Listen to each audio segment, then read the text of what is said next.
Donc, on va parler avec toi, Julien, de peut-être la question la plus importante de toutes et celle qui fait le plus débat sur LinkedIn. Comment on va engager ses prospects, c'est-à-dire quel type de conversation, quel type de message on va envoyer pour être le plus pertinent possible. Donc, dans les parties précédentes, pour ceux qui ne les avaient pas encore vues, on s'est intéressé d'abord à pourquoi tout simplement être sur LinkedIn quand on est un commercial, comment trouver ses prospects à travers des recherches. Quels outils? On a eu 3 outils, dont 2 en freemium, qui permettent d'être plus efficaces sur notre prospection. Et donc maintenant, le gros sujet, comment aborder ces prospects de façon pertinente. Alors, déjà, Julien, quand on aborde un prospect, donc le cycle, on va d'abord, alors soit il est déjà dans notre réseau, mais là, on va considérer qu'il n'est pas dans notre réseau. On va faire notre première demande de connexion. Comment serait ton approche? Parce que c'est souvent là que le bas blesse et qu'on passe à travers, on n'a pas de réponse.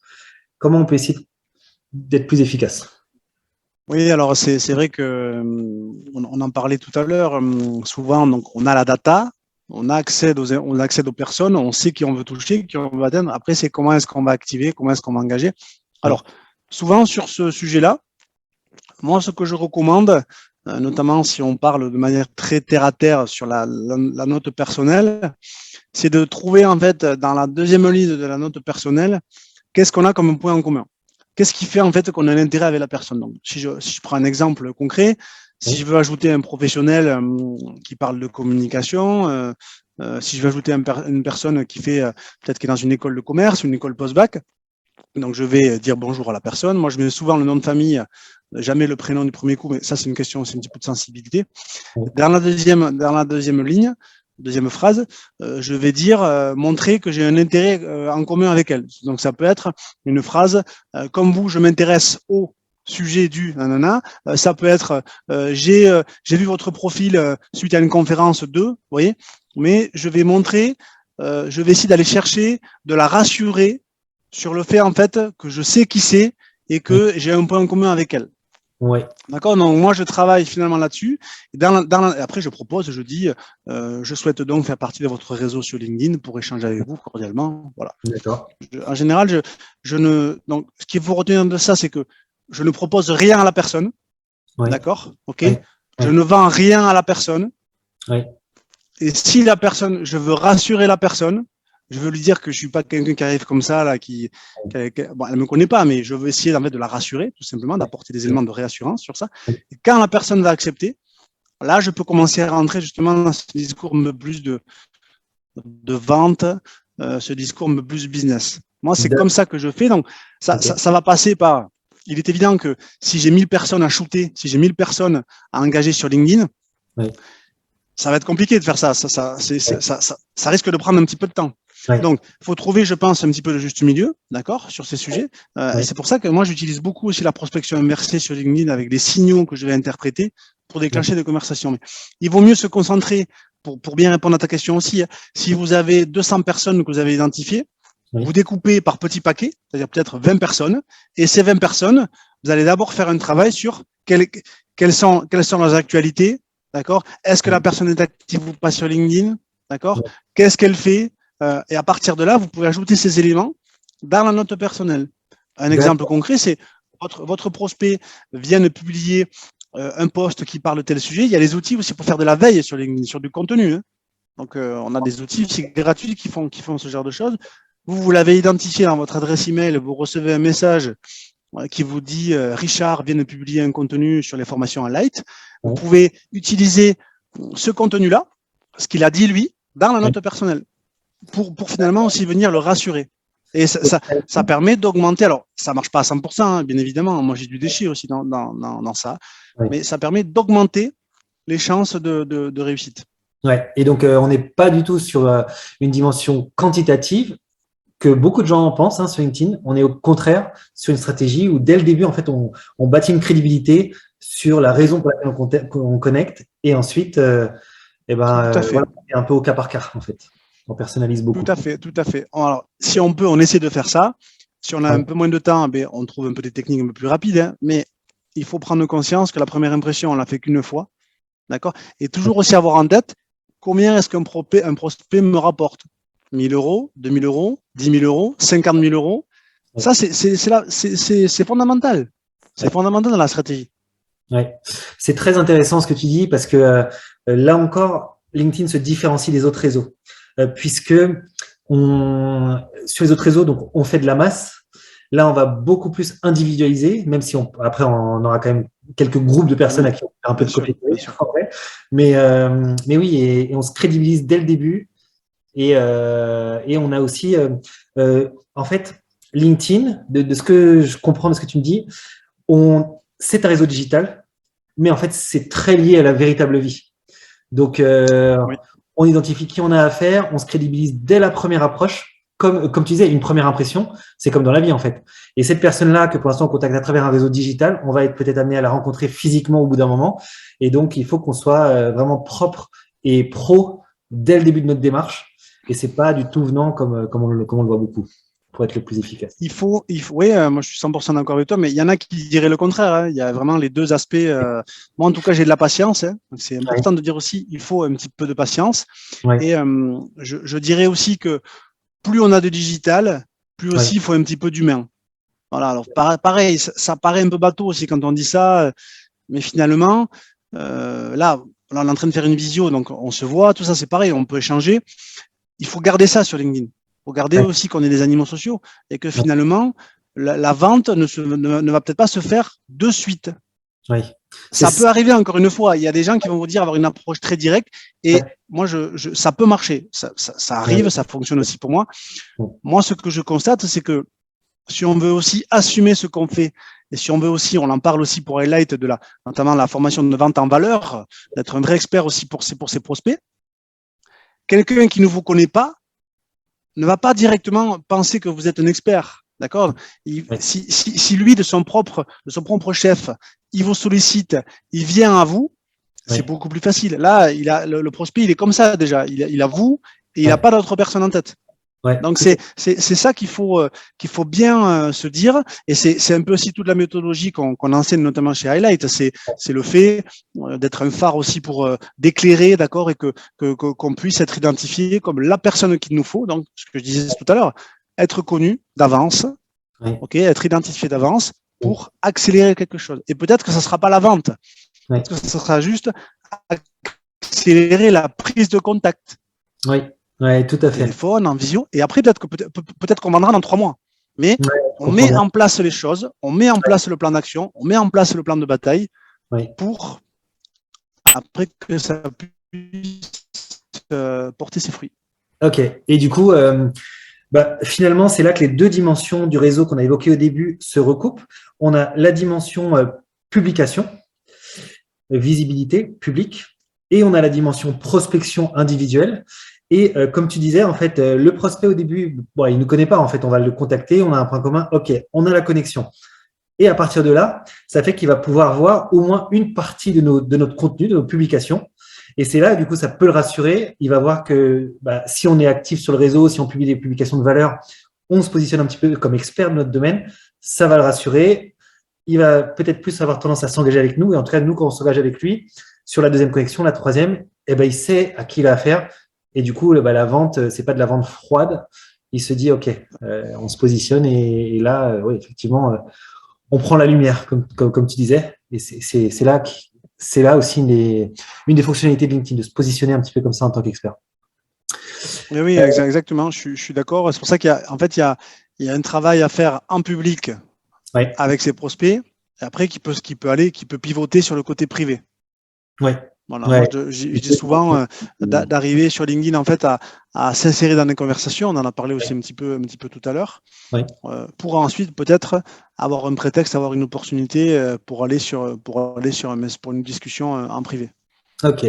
Et à un moment, tu as mentionné le fait que tu captes, en tout cas, tu es vigilant à essayer de capter certains signaux d'intérêt en fait pour toi ou pour pour ce que tu proposes comme formation. C'est quoi ces signaux, par exemple? Je ne sais pas si tu as un ou deux exemples. Oui, bien sûr. Non, j'ai des exemples. Alors en fait, j'utilise moi la prospection inversée. Bon, c'est un terme comme ça que j'ai identifié. Il n'y a pas de, je suis pas magicien, hein. Mais je vais interpréter beaucoup les vues de profil. Alors les vues de profil, c'est souvent en version premium de LinkedIn qu'on les a. Moi, je les ai au fil de l'eau. Une personne en compte gratuit aura peut-être que la dernière ou l'avant-avant-dernière. Bon, ça, donc moi, l'avantage de Sales Navigator, du coup. Ça, c'est la version premium. En effet, tu as accès aussi, c'est pas directement dans Sales Navigator, c'est sur ton compte gratuit, tu as accès aux vues de profil au fil de l'eau. Mais c'est rattaché à ton compte premium, en effet. Okay. Donc, moi j'utilise beaucoup ça. Ensuite, il y a beaucoup de gens aussi sur LinkedIn qui vont vous ajouter en relation et c'est terminé. C'est-à-dire que vous n'avez aucune conversation, rien du tout. Les gens pensent que ça y est. Voilà, on vous a ajouté en relation. Alors, j'ai souvent cet écueil aussi quand je fais des conférences aussi pour les étudiants. Quand je suis en train de parler dans une conférence, il y a des étudiants qui m'ajoutent déjà sur LinkedIn sans mot, rien du tout. Et moi, souvent, j'aime bien prendre l'exemple d'un étudiant en me disant, bon, donc, est-ce qu'il y a Antoine Macher dans la salle? Bonjour Antoine, donc tu m'as ajouté sur LinkedIn, voilà, c'est un autre personnel. Donc je reprends souvent ça. Alors ça crée des fois un petit froid, mais j'essaie un petit peu de choquer aussi, de faire passer un message aussi à travers ça. Ouais. Les gens qui m'ajoutent en relation sur LinkedIn, quand ça représente un intérêt pour moi, bien évidemment, attention, si c'est quelqu'un qui n'a rien à voir, je ne vais pas engager la conversation ou je ne vais pas accepter potentiellement. J'envoie un message. Je vais accueillir la personne et je vais poser une question ouverte. Moi, ce que je veux, la personne, je veux qu'elle se découvre. Alors, pareil, ça marche pas tout le temps, d'accord? Oui. Mais on a la possibilité aussi quand même de réussir sur ça. Donc ça, c'est le deuxième signal que je vais interpréter. Le troisième signal que je vais interpréter aussi beaucoup, c'est les gens qui vont interagir sur mes posts, interagir sur mes publications, qui vont liker, qui vont commenter. Si je les ai pas dans mon réseau, je peux me servir de ça comme prétexte pour interagir aussi avec eux. Bonjour Vincent, j'ai vu que vous avez interagi sur la publication qui parlait de tel sujet, etc., etc. Voilà, on peut faire partie de votre réseau et échanger cordialement. Voilà, je me sers de ça. J'en ai d'autres aussi que j'utilise. Je peux en donner peut-être un dernier. Ça va être aussi, on voit que de plus en plus, il y a des événements qui sont diffusés sur LinkedIn. Vous pouvez participer à un événement. Et si vous constatez qu'il y a votre cible, parce qu'une fois que vous cliquez sur « Je participe à un événement sur LinkedIn », vous allez accéder à la liste de tous les participants. D'accord. Et ça peut être aussi un prétexte. Bonjour, je viens de participer au webinaire comme vous sur ce sujet, donc j'aurais souhaité, comme ce qui se ferait dans une conférence classique. Oui. Ouais. On va ajouter les gens, on va les, alors peut-être pas, mais moi je recommande de le faire. Donc il faut chercher le prétexte, il faut chercher l'excuse. En fait, nous ce qu'on veut, c'est créer des excuses. Le contenu, c'est la meilleure excuse. Parce que ça permet en fait d'être identifié de suite, même si on a peu de visibilité. Et après, on peut interpréter aussi des signaux. Et donc, in fine, au global, si je veux augmenter mes signaux pour déclencher des conversations business, il faut que mon profil soit actif. Il faut que j'ai un effet cumulé sur le profil. Donc, l'effet cumulé, ça va être par le contenu, par des interactions que je vais générer, par les commentaires, etc., etc. C'est ça qui va faire que, au quotidien, moi, tous les jours, quand je regarde mes emails, en priorité, je regarde aussi mon LinkedIn et que je vais interpréter ces signaux. Et si c'est intéressant, j'engage des conversations. Et le dernier point que je voudrais dire par rapport à ça, c'est que il faut quand même faire attention. Souvent, on a tendance à se dire « Ah, mais là, cette personne-là, je lui envoie pas un message parce qu'en fait, bon, finalement, elle n'a pas besoin de moi. » Ou je pense qu'elle n'a pas besoin de moi. Souvent, on va faire des suppositions par rapport à la notion business de son prospect ou de la personne qu'on veut toucher. Moi, j'ai eu des très bonnes surprises. De gens, je ne pensais pas du tout qu'ils seraient dans ma cible. J'ai envoyé un message, on a conversé, on a signé des prestations. Donc, il faut quand même ne pas trop faire de suppositions parce que des fois aussi la vente, on n'est pas dans la tête du prospect. Et ça permet de fonctionner. Et le dernier point, si je reviens un petit peu en arrière aussi sur les vues de profil, moi, ça m'arrive aussi beaucoup d'engager des conversations en vue de profil sur le premier cercle. Il y a des gens qui voient mon profil et qui sont dans mon premier cercle. Des fois, je vois que ça fait 2 fois, 3 fois, 4 fois qu'ils voient mon profil. J'envoie un message. Ouais, c'est un signe d'intérêt en fait. Exactement. J'ai plusieurs questions, j'espère ne pas en oublier. Déjà, une petite réflexion par rapport à ce que tu disais. Effectivement, le fait d'être actif sur la plateforme d'une façon ou d'une autre fait que donc on attire les gens viennent visiter notre profil, etc., etc. Et finalement, si on résumait tout ça en un mot, c'est qu'on gagne de l'influence en fait. On devient de plus en plus influent. Tout à fait. Que les gens viennent. Je voulais revenir juste 2 secondes sur un truc que tu as dit tout à l'heure sur les demandes de connexion. Donc toi, tu préconisais donc plutôt la qualité, en disant aussi que parfois il y en a qui artillent et qui ont aussi des résultats, et ça peut aussi se passer. C'est vrai. Ça peut être aussi beaucoup en fonction du secteur d'activité et du type du public. Je m'explique. Par exemple, nous, chez Highlight, on est très axé sur le B2B et artiller sur du B2B. va probablement donner un petit peu moins de réponses que si on part sur une cible particulière. Alors, on aura peut-être le même taux de réponse, mais on ne peut pas personnaliser pour chaque particulier. Donc, c'est parfois peut-être plus opportun sur une cible particulière d'artiller un petit peu plus largement. Alors que sur du B2B, c'est des ventes à long terme. L'acheteur va la plupart du temps pas se décider comme ça sur un message ou sur un seul contact. Donc, c'est peut-être sur une cible B2B où là, c'est plus intéressant. Comme tu dis, enfin, d'autant plus intéressant d'être sur une approche qualitative presque au cas par cas. Donc ça varie peut-être un petit peu en fonction des cibles aussi. Tout à fait, je suis d'accord avec toi. Parfait. Attends, alors j'avais une autre question sur ce que tu avais dit auparavant. Donc on a vu l'approche. Bon, ça va me revenir. En tout cas, je voulais parler du fait que on a vu pour l'instant la première demande de connexion. Oui. Donc là, on va partir du cas où notre connexion a accepté d'intégrer notre réseau. Donc maintenant, OK. Pour l'instant, la première connexion, comme tu l'as dit, c'était du soft en fait. On crée juste une conversation avec un point commun. Comment ça se passe à partir de là? Qu'est-ce qu'on fait Ouais, alors si la personne, alors je peux donner quelques généralités. Après ça dépend quand même, bien sûr, encore une fois, du secteur d'activité. Moi, quand la personne va accepter de la mise en relation, donc là, je propose rien. Je laisse le choix à la personne, pour pas que la personne se sente enfermée. À partir de ce moment-là, je vais poser notamment alors moi, je recommande de poser une question maximum à chaque fois aux gens en conversation sur LinkedIn, et peut-être pour savoir est-ce qu'il peut y avoir un intérêt mutuel, et proposer aussi un échange pour découvrir notamment ce que fait la personne. Voilà, toujours en fait s'intéresser d'abord en fait au prospect, et après le prospect, il est pas vous savez, les gens sont pas naïfs. Les gens, ils savent très bien que vous allez leur demander quelque chose. Mais d'abord de faire cet effort de se renseigner peut-être sur les besoins, sur les problématiques, d'accord. Donc peut-être proposer un échange d'un quart d'heure sur ce sujet, et après dire justement à la fin de ce message que vous justement vous proposez des solutions qui parlent de tel sujet. Mais d'abord, si on devait faire une hiérarchisation en termes de contenu dans ce second message, c'est d'abord de s'intéresser au problème de son prospect. D'accord. OK. Proposer peut-être un échange sur ça, et juste dire à la fin, un petit peu comme une phrase, comme une signature d'email, à mettre un peu à la fin ce que vous faites. Je vois. Là, ce que tu dis, tu vois, moi j'ai été dans la vente donc B2B pendant à peu près une douzaine d'années.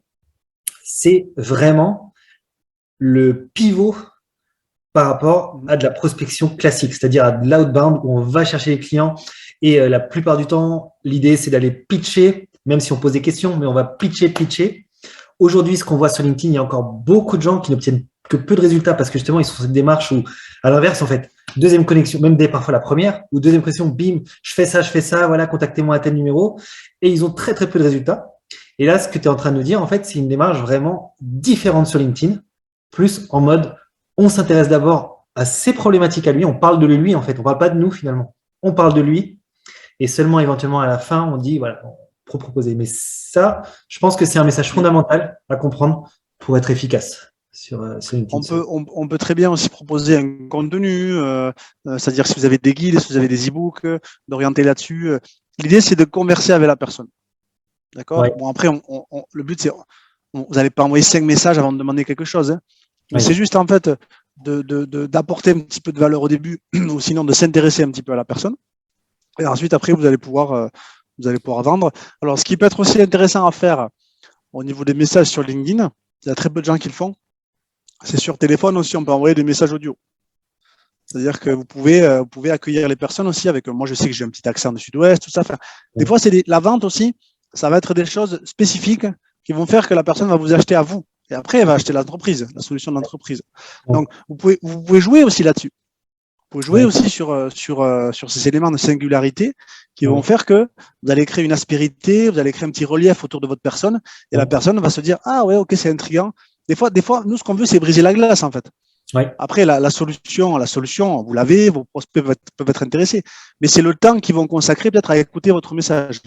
Et peut-être que parfois, ça va passer par des éléments de personnalité avant. Donc, personnalité, s'intéresser à la problématique un peu du prospect, et après, vous parlez de vous.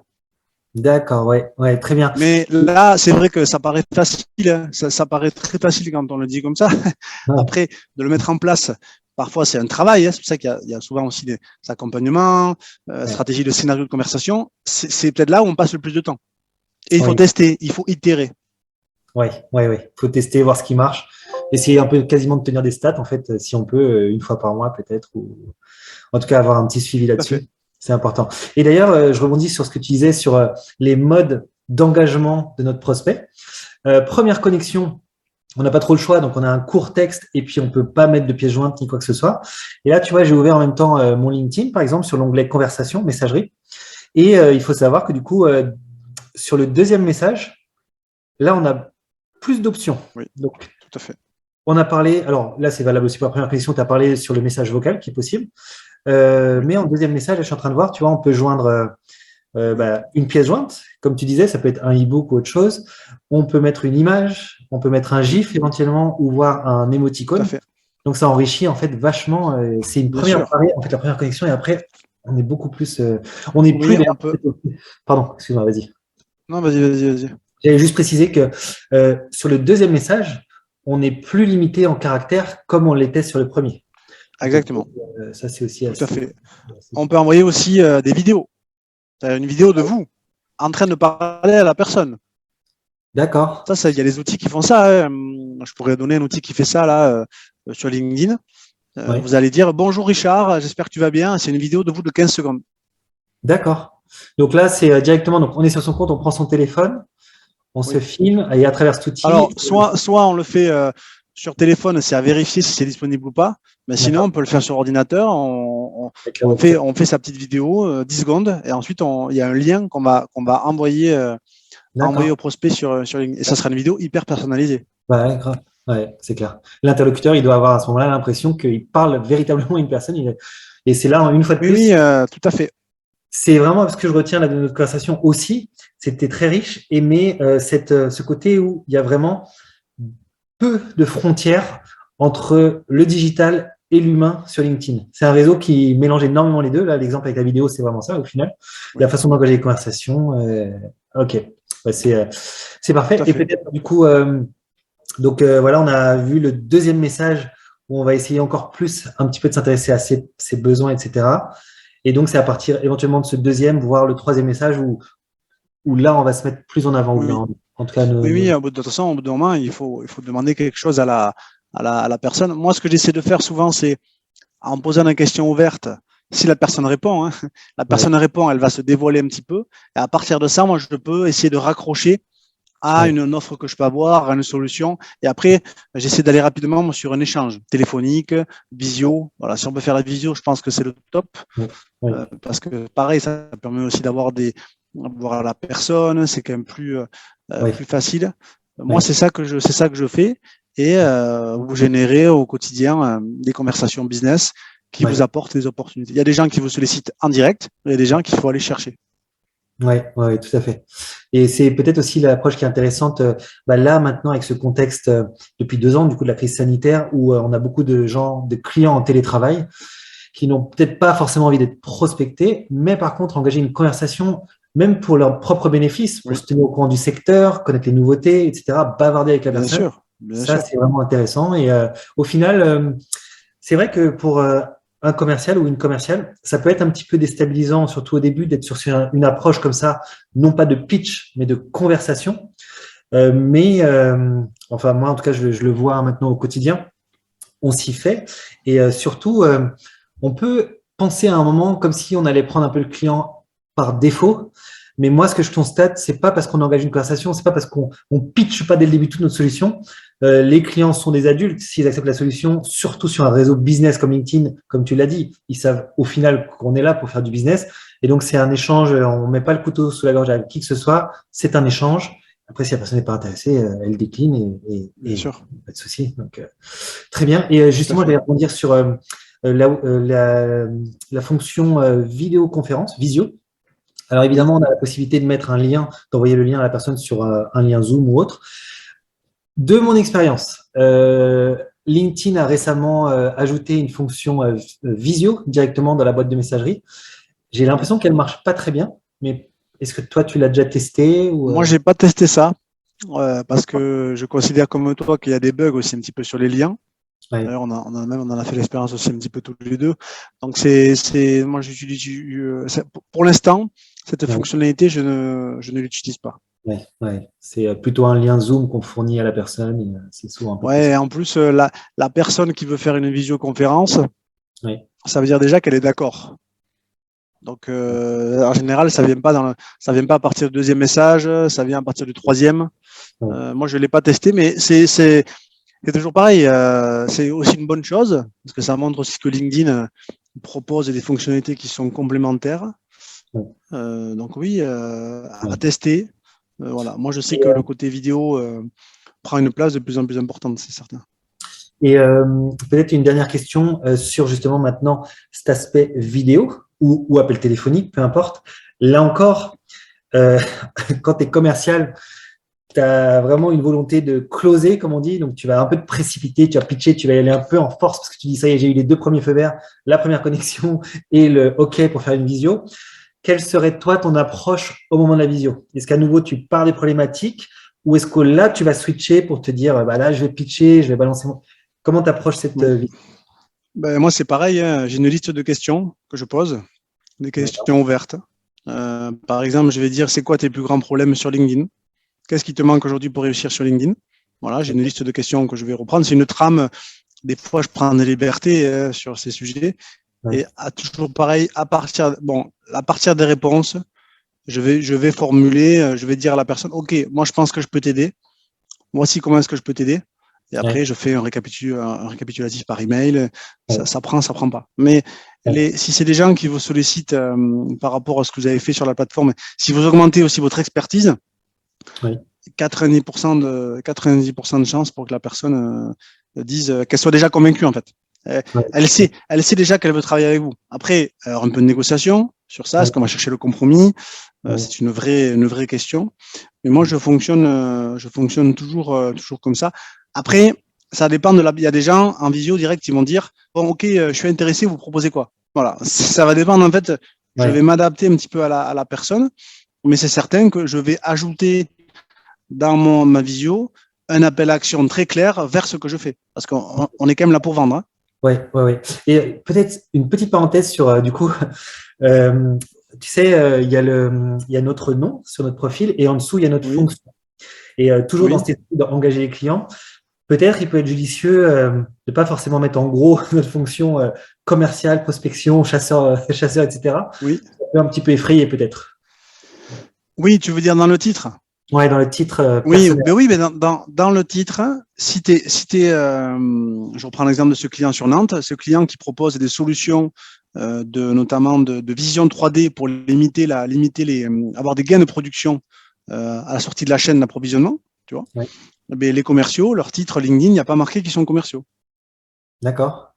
Il y a Il- marqué en fait qui permettent de réduire les défauts de la chaîne de production avec un contrôle 100% digitalisé. Donc à Et nouveau, après, et après, il y a marqué qu'ils sont commerciaux. d'accord. Donc ils sont à nouveau sur cette approche problématique client number one Oui, oui, et après moi. Donc c'est d'abord le client. Et, exactement.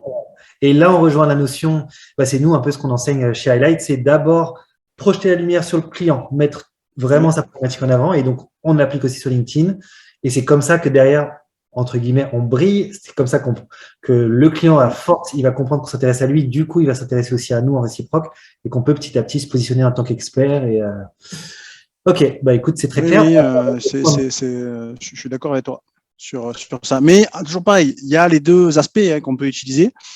Moi, si je veux faire de la vente en valeur, c'est comme ça que je raisonne. Euh, pareil, je le fais sur la durée. Moi, je construis sur la durée. Je suis là pour être présent parce que LinkedIn, il y en a qui pensent qu'on ne sait pas trop comment ça va évoluer, hein, mais peut-être que je ferai autre chose dans quelques temps. En tout cas, le réseau aussi, le pouvoir de la recommandation se fait aussi via ce biais. Et c'est vrai, moi je suis tout à fait aligné avec toi dans le sens où quand on est commercial, on adore aussi le terrain.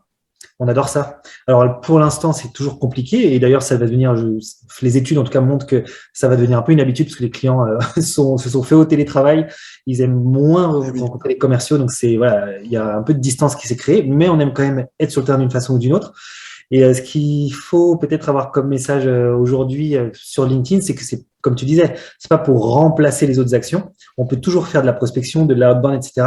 Mais c'est plus peut-être envisager désormais un mix entre de la prospection physique, etc., appel téléphonique, et de l'inbound à travers LinkedIn, où on va venir essayer de se positionner en tant qu'expert, d'attirer les clients vers soi, et que petit à petit, une fois de plus, comme tu le disais, on va tester un petit peu les choses et voir progressivement comment ça marche. On a des exemples de commerciaux. J'en avais un en ligne la semaine dernière, justement en visio, où pour lui, il était sur une problématique de sport, d'aménagement sportif, sur son secteur. D'ailleurs, parfois, ça dépend un peu des secteurs géographiques où ça ne marchait pas énormément de ce qu'il a testé. Il était sur un secteur un peu excentré, tandis que son collègue qui est sur une grosse ville, lui, procède énormément par LinkedIn, donc lui, il a beaucoup plus de résultats. Donc, effectivement, cette stratégie où on va tester, on va regarder ce qui marche, on met une petite dose d'inbound dans notre stratégie d'outbound, on voit et on se construit comme ça notre branding et notre prospection. Donc effectivement, c'est pas un switch complet. On passe pas du physique 100% à du digital 100%. On dose et on fait au mieux au final. Si on devait récapituler peut-être ce point donc de ce que tu as dit, donc comment aborder ses clients. Number one, oui. La première connexion. Tu avais même parlé au tout début des signaux à capter. Donc les signaux d'intérêt. Oui, alors je peux récapituler un petit peu ce qu'on a dit dans cette partie. Ce qui est important, c'est d'essayer de distinguer en fait la partie publique de LinkedIn, la partie privée, oui. C'est-à-dire s'insérer dans une conversation publique, conversation en privé avec la messagerie. D'accord, moi, j'ai beaucoup de conversations et je pense que LinkedIn aussi aime les conversations. D'accord, en tout cas, c'est là où on va déclencher les opportunités. Bien évidemment, ça sera différent par rapport aux pages entreprises. Et là, on parle vraiment de l'aspect profil personnel. Donc ça, c'est le premier point. Quand on va ajouter quelqu'un sur LinkedIn, c'est de trouver très rapidement le point en commun ou peut-être aussi une accroche qui va rassurer la personne. Je t'ai trouvé là, j'ai vu que tu avais fait ça, comme vous, je m'intéresse à, de rassurer la personne, d'accord, de ne rien proposer dans la note personnelle. En tout cas, moi, c'est ce que je recommande. La personne ne vous attend et les gens ne vous connaissent pas. Et ensuite, quand la personne va accepter, à partir de là, toujours pareil, notamment de s'intéresser d'abord à ce que fait la personne, à sa problématique, ok, de proposer un échange dans ce cadre-là. Si on a un document à transmettre, je pense que c'est top, un guide à transmettre. Alors d'ailleurs, à ce sujet, ça peut être un guide fait par l'entreprise, ça peut être aussi quelque chose qui n'a rien à voir. C'est-à-dire, vous pouvez avoir pris un document sur un site de curation pour informer le client aussi. Ça peut être aussi bien. Et après comment? Par exemple, ça peut être un article intéressant dans la presse qui est passé. Bien sûr. Oui, tout à fait. Un article sur l'usine nouvelle, tout ça, qui parle un petit peu des matériaux. Enfin, ça correspond à votre cible. Et vous allez l'envoyer. J'ai pensé que ça pourrait t'intéresser. Tout ça, ça peut être tout ça aussi, la prospection. Et de terminer en ayant un slogan sur ce que vous apportez vous. Voilà, comme ça, la personne, ça lui permet d'identifier. Mais on pourrait proposer aussi peut-être un échange directement. Voilà. Moi, j'aime bien dire un quart d'heure l'échange. Comme ça, c'est pas trop engageant. Un quart d'heure cette semaine, un quart d'heure, voilà, comme ça permet d'être assez rapide. Donc moi, c'est ça que je recommande. Et après, les signaux qu'on va interpréter aussi bien sûr pour déclencher des conversations, ça va être très important à travers le contenu et le fait qu'on va augmenter l'activité de son compte. Voilà, c'est ça qu'on a identifié et il faut s'y tenir.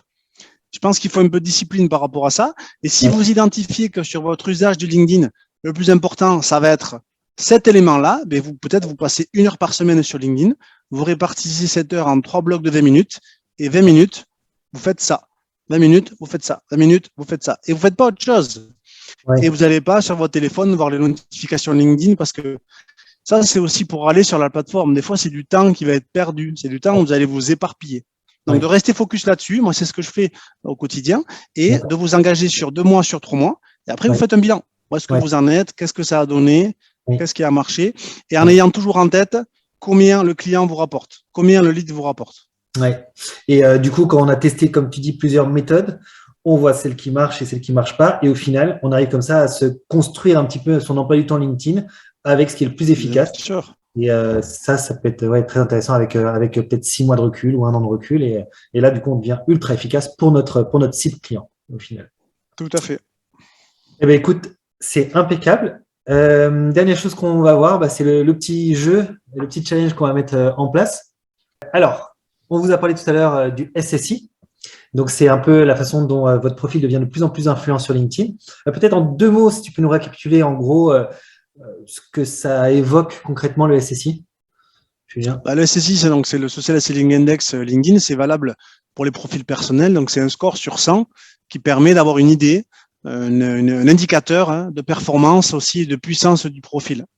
D'accord. Et LinkedIn, d'ailleurs, c'est un outil intégré à LinkedIn et il va regarder justement quand vous faites des demandes de connexion, le nombre de gens qui acceptent. Il va regarder les publications, si elles sont populaires, vos interactions à travers les commentaires, etc. Donc, en fait, il prend tout en compte et il en fait un score sur 100, comme tu as dit, qui va refléter en gros notre influence sur le réseau. Donc, le challenge va être simple. Vous allez pouvoir faire une copie d'écran de votre SSI actuel. On vous mettra le lien pour y accéder. Première copie d'écran au 1er février. Et on va venir le comparer. Vous nous faites une deuxième copie d'écran à la fin du mois, 28 février. Et la personne qui aura le plus fait évoluer son SSI gagnera le livre de Julien. Si tu peux, du coup, nous faire un petit aperçu du livre à l'écran. Tout à fait. Top. Ouais, le livre donc aux éditions Nuno, La petite boîte outils de LinkedIn, qui représente un petit peu tout ce que je donne comme conseil sur la plateforme. On vous l'enverra directement. Voilà. Livré à domicile, direct. Et c'est la Bible. C'est la Bible pour s'en sortir sur LinkedIn. Donc, c'est parti pour le challenge.